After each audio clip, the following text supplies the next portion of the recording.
Hi everyone, welcome to episode number 5 of the GN's Journal Parents Travel Podcast.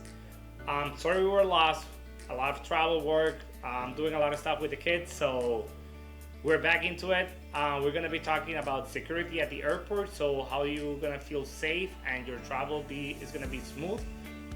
Thank you to security, so let's get into it.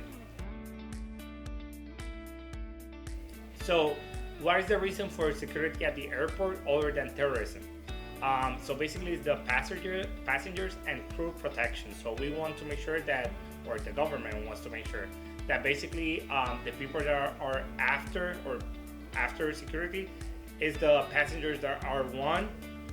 They're them, so it's not someone that is just trying to be another person, but also that they're not bringing something that it could hurt other passengers in the airplane. So that's the main reason of security. Correct. Another thing is the crime prevention. So we want to keep drugs out of traveling with us from part to part because that's illicit. So that's another thing that it's important for the security. Also, is public health safety. So we just, or I keep saying we, like like I work at TSA or something, but the government wants to make sure that there's no harmful or any threats on food safety or public safety. So basically, for example, from Puerto Rico to United States, you cannot bring any type of pork because of the pork from Puerto Rico may cause a harm to the pork in United States. So we don't want those type of issues happening. So that's why it's important to have that security. So you can just segregate different people or different animals into different countries. Correct. So now we're gonna talk about some places that we have visited and the different types of security points that they have. For example, as in US is TSA, which was created in 2001 due to the terrorism attack of New York, the 911. And you can use also besides TSA PreCheck, besides TSA you can use PreCheck, which is a method more easily and faster than the regular lines. So one of the different things that it has is that you don't need to take you out of your shoes. You don't need to take out your computer from the backpack if you have a computer or some smart device. They're standardized. So basically, if you go to Miami Airport, if you go to Denver Airport, or whatever airport in the U.S., you will find the same process for the security. And basically, the difference between TSA and PreCheck. 1 second. The kids are coming. ¿Quieres verlo luego? Está bien, El bebé los tiene. So basically, the difference between TSA and TSA PreCheck is that on TSA, your line or your wait time is going to be longer due to the main fact that on PreCheck, the people that are in the program of PreCheck, they already have a background check completed. So basically for TSAs, like they're frequent travelers. So that's people that for the TSA agency, they're good to go already and they just need to check your ID, you pass your backpack, and then you keep going. So that's the biggest difference between TSA and PreCheck is that you already check before you get there. That's why it's called PreCheck. So you got Mexico, which was another place that we visit. It's more manually. It's more inspections for drug prevention. You know that Mexico is a place where drug is really, really, harmful for the people. So basically, it's a place that is known to bring drugs into the USA or to take drugs out of the country. So they have a lot of forms of drugs and stuff like that. So the government try to do is basically prevent the drugs to go out of Mexico, and then that will solve the crime and help them to Correct. Basically prevent. One of the weaknesses is that it's lower and it's also inconsistent. And then you have UK, which basically they're opposite from Mexico. They have a lot of technology, so they try to use biometrics, and they have less people doing the checks. That makes the process more efficient, but then the other issue is that it's not that personal. So you don't have that people personal feeling from from employees. So it's more like more technology. So technology doesn't talk to you. So it's like, okay, next, keep going. So that's the main difference for London. Yep. Also, you have Canada, which is customer focused. It's friendly. You have people that speak many languages, and it's a little bit limited resources. So basically, it's very fast. I went through it from Montreal, and it's very quickly. So it's efficient, but you don't have this, let's say, the mess from USA or from other places. It's just like quick go, and then you're safe too. So they're very efficient in that process. Yep. Then you have Europe, which is really different across countries. So it's not the same. For example, if you go to Spain, if you go to Italy, and France. all that stuff. So basically, you have the EU or the European Union. Basically, they have a system called Schengen controls, if that's how you call it. Basically, is like one big program for the whole country or the different countries, the EU. But then each country have their own rules. So they try to enforce it, but Italy will do something different than Spain. So still the same program, but it's a lot of countries, so they kind of do it different. So that's the bad thing, that it's inconsistent. So question, what is the worst thing? weird, I don't know how to say that's what I want to say. Okay. What's the weirdest thing Thank you. that you have been that it has been Confiscated. Through, let's say, TSA or any type of security at the airport. So for example, we went last year to Louisville. We went to a bat company. They manufacture bats for baseball.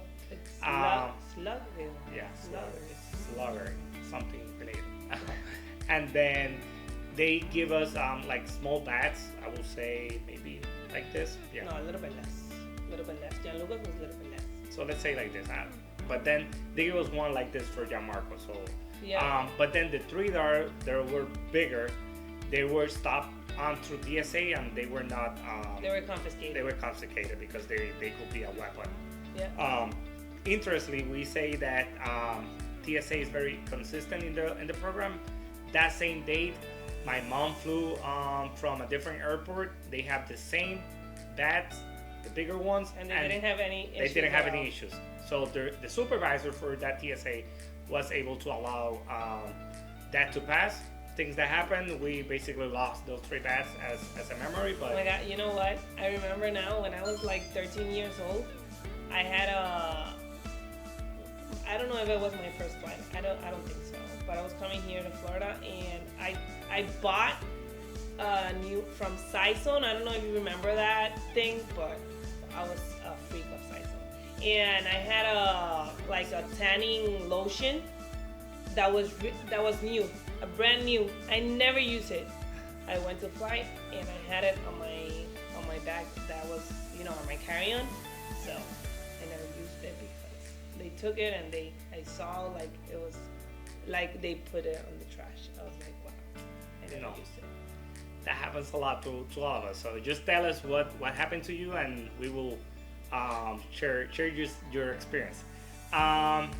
Some countries emphasize into individual privacy, so just on you as a person. So they try to think on the human behavior and trying to think to you as a person.